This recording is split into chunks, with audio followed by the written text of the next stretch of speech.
আসসালামু আলাইকুম। হকার উচ্ছেদ প্রসঙ্গে আমাদের এই ম্যাডামটি যেমন রাস্তায় দাঁড়িয়েছেন যাতে করে হকার উচ্ছেদ করা হয়, আর এই ব্যাপারে এদেশের একজন নাগরিক হিসাবে আমিও এই বোনটির সাথে, এই আপুর সাথে সহমত পোষণ করেছি এবং তাকে সম্পূর্ণভাবে সাপোর্ট দিয়ে যাচ্ছি যাতে এই আন্দোলনটি বহাল থাকে এবং সক্রিয় থাকে। তেমনি আজকে আরেকটি অংশ দেখতে পেলাম যারা এই বোনটির বিপরীতে দাঁড়িয়েছে, অর্থাৎ এটা শ্রমিক ফেডারেশনের লোক বলে মনে হচ্ছে। তারা শ্রমিক ইউনিয়নের যে লিডারশিপ গুলো আছে তাদের ভিতর থেকেই একজনকে মনে হচ্ছে, যাকে আপনারা পাশে দেখতে পাচ্ছেন। ওনার আশেপাশে দেখবেন সব হকার টাইপের লোক কিংবা গরিব টাইপের লোক, যারা হকারি করে, রিক্সা চালায়, এই ধরনের লোকগুলো, শ্রমজীবী মানুষগুলো তার আশেপাশে আছে। আর উনি আছেন লিডার হিসাবে, উনি কথা বলতেছেন এইখানে, অর্থাৎ উনি ওনাদেরকে লিড দেন, ওনাদের অধিকার সম্বন্ধে ওনারা কথা বলেন, ওনাদের হক আদায় করে দেওয়ার জন্য ওনারা কথা বলেন। খুব সুন্দর কথা। গরিবদের পক্ষ নিয়ে তাদের হক আদায় করে দেওয়াটা অতীব পুণ্যের কাজ, যেটা ওনারা করতেছেন। সেজন্য ওনারা যে সিন্ডিকেট তৈরি করেছেন তাকে আমি বাহবা দিই। কিন্তু বোন, আপনার কাছে আমার জানার বিষয় যে আপনারা কি প্রকৃত পক্ষেই হকারদের ভালোর জন্য কিছু করে যান বা করতে চাইতেছেন, নাকি দেশে একটা অস্থিতিশীল পরিবেশ তৈরি করার জন্য এই কাজগুলো করতেছেন? সেইটা আমার জানার খুব ইচ্ছা জাগে। এখানে আপনি বলেছেন হকার ইউনিয়নের 10 দফা দাবি, সেই 10 দফা দাবির মধ্যে সুনির্দিষ্ট করে আমাদের বলা আছে পুনর্বাসন ছাড়া একটা হকার উচ্ছেদ চলবে না।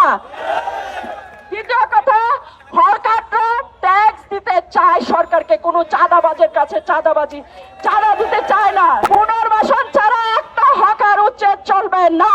হকাররা ট্যাক্স দিতে চায় সরকারকে, কোনো চাঁদাবাজের কাছে চাঁদা দিতে চায় না। হ্যাঁ, আপনি বলেছেন যে হকারদের পুনর্বাসন চান, কিন্তু কোনো চাঁদাবাজিকে চাঁদা দিতে নয়, বরঞ্চ সরকারকে ট্যাক্স দিয়ে সুন্দরভাবে হকারি করতে চান, আপনারা ব্যবসা করতে চান। আচ্ছা, সরকারকে ট্যাক্স দিয়ে আপনি ব্যবসা করবেন, খুব ভালো কথা, সুন্দর কথা, আমরাও করে থাকি বা অন্যান্য ব্যবসায়ীরাও করে থাকেন। কিন্তু তাই বলে আপনি ফুটপাতে বসবেন, মানুষের চলাচলের বিঘ্নতা সৃষ্টি করে?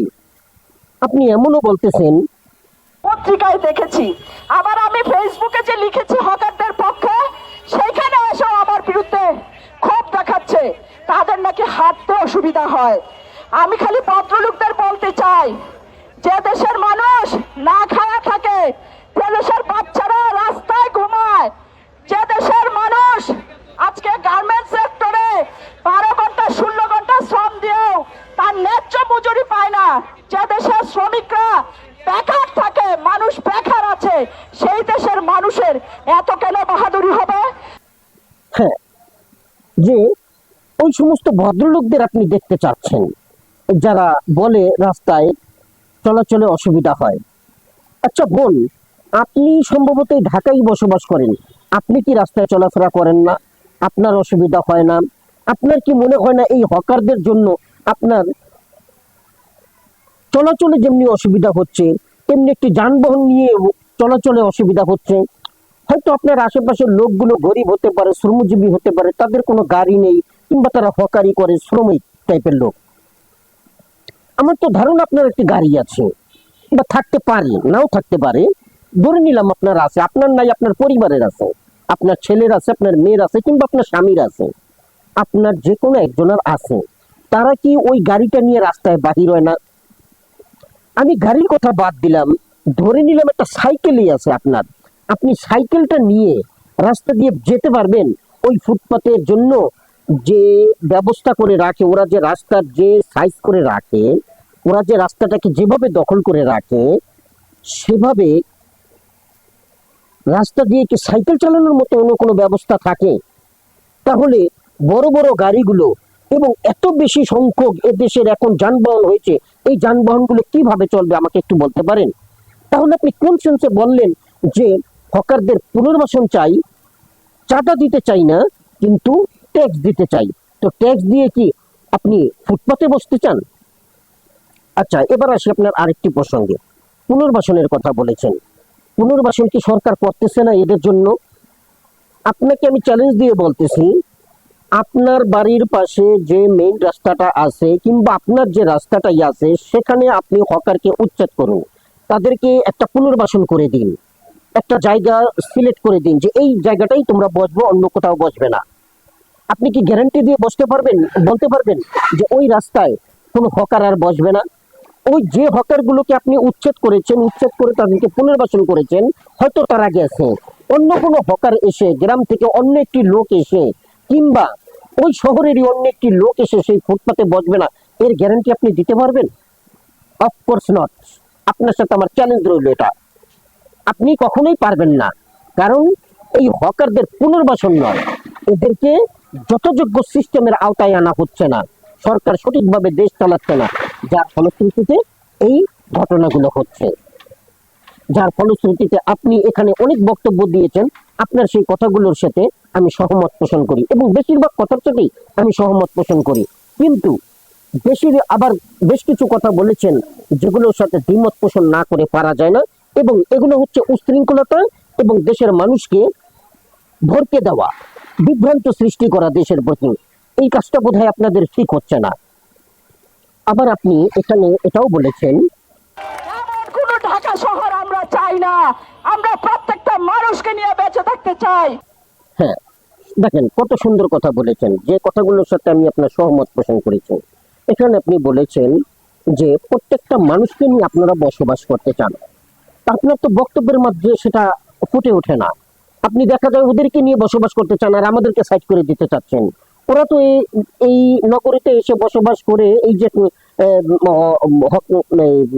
ফুটপাত দখল করে যেভাবে ব্যবসা বাণিজ্য করে সংসার চালাচ্ছে, ওরা তো এই শহরের কোনো কাজে লাগতেছে না। কেন কাজে লাগতেছে না আমি কথাটা বলতেছি, এরা কোনো ভোটও দেওয়ার অধিকার নেই তাদের, অথচ ভোট দেই আমরা, আমরা ওই রাস্তার ট্যাক্স দেই, আমরা ওই রাস্তার সবকিছু দেই, অথচ আমরা সেই রাস্তা দিয়ে সঠিকভাবে চলতে পারি না। কিন্তু ওরা ভোটও দেয় না, কিছুই দেয় না, অথচ ওরা এইখানে এসে দিব্যি রাস্তা দখল করে ব্যবসা কামিয়ে সরকারকে কোনো ট্যাক্স না দিয়ে, হ্যাঁ, কিংবা কোনো কোনো কোনো জায়গায় আছে চাঁদা না দিয়েও তারা এইভাবে ব্যবসা করে চলে যাচ্ছে, পকেটে ভর্তি টাকা ইনকাম করে নিয়ে যাচ্ছে। সেটা আপনি কি বলবেন? আবার আপনি বলেছেন যে তিলোত্তমা ঢাকা নয়, আমরা বাসযোগ্য ঢাকা চাই, জীবিকার জন্য ঢাকা চাই। এই যে কথাটি বলেছেন, কত সুন্দর কথা বলেছেন। আমরা স্পষ্ট করে বলে দিতে চাই, তিলোত্তমা ঢাকা নয়, মানুষের বাসযোগ্য ঢাকা চাই, মানুষের জীবন জীবিকার জন্য ঢাকা চাই। এমন কোন ঢাকা শহর আমরা চাই না যেখানে আমার লক্ষ লক্ষ শ্রমজীবী মানুষ না খেয়ে থাকবে, তার সন্তানরা না খেয়ে থাকবে, তার সন্তানদের লেখাপড়া বন্ধ হয়ে যাবে। তিলোত্তমা ঢাকা চান না, তা তিলোত্তমা ঢাকা না চাইলে আজকে ঢাকার জনসংখ্যা যে হারে গিয়ে বেড়েছে, যে হারে গিয়ে দাঁড়িয়েছে, এটা কেন হয়েছে বলতে পারেন? আপনার এই হকারদের জন্যই হয়েছে। এই যে গ্রাম থেকে শত শত লোক, লাখে লাখে লোক এসে আজকে সব ঢাকায় এসে জড়ো হচ্ছে, সেই জন্যই হচ্ছে। এটা কি আপনি বুঝতে পারেন? এখন আপনি বলেছেন যে বাসযোগ্য ঢাকা চাই, জীবিকার জন্য ঢাকা চাই, তাহলে এত লোক যখন এই ঢাকার মধ্যে আসবে, একটা জায়গায় সব পুঞ্জীভূত হবে, তখন সেটা বাসের কি যোগ্য থাকে? সেটা তো তখন বাসের যোগ্য থাকে না। আর জীবিকার কথা বলছেন, জীবিকা কিভাবে থাকবে? এত লোক যখন জীবিকার ইসে থাকবে, তখন এইখানকার যারা লোক আছে, এই ঢাকার যারা লোক আছে, তাদেরই তো জীবিকার অভাব পড়ে যাচ্ছে। আজকে তারা যদি ঢাকার মধ্যে হকারি করতে পারতো, যেমন আমি ঢাকায় থাকি, আমি যদি ঢাকায় হকারি করতে পারতাম এবং আমাকে পুনর্বাসন করে দিত, আমি সেই মার্কেটে চলে যেতাম, তাহলে রাস্তাটা খালি থাকতো, অর্থাৎ এই রাস্তা দিয়ে গাড়ি চলাচল করতে পারতো। কিন্তু তা তো না, সেখানে আসতেছে বাহিরের লোকেরা এসে রাস্তা দখল করে, ফুটপাত দখল করে ব্যবসা করতেছে, তাদেরকে আপনি উচ্ছেদ করে, সরকার উচ্ছেদ করে তাদেরকে পুনর্বাসন করে দিচ্ছে, আবার আরেকদল গ্রাম থেকে এসে সেই ফুটপাতেই বসতেছে। তাহলে এটার সমস্যাটা কোথায়? এই সমস্যার আপনি সমাধান করবেন কিভাবে, সেটা তো আপনি একবারও বললেন না।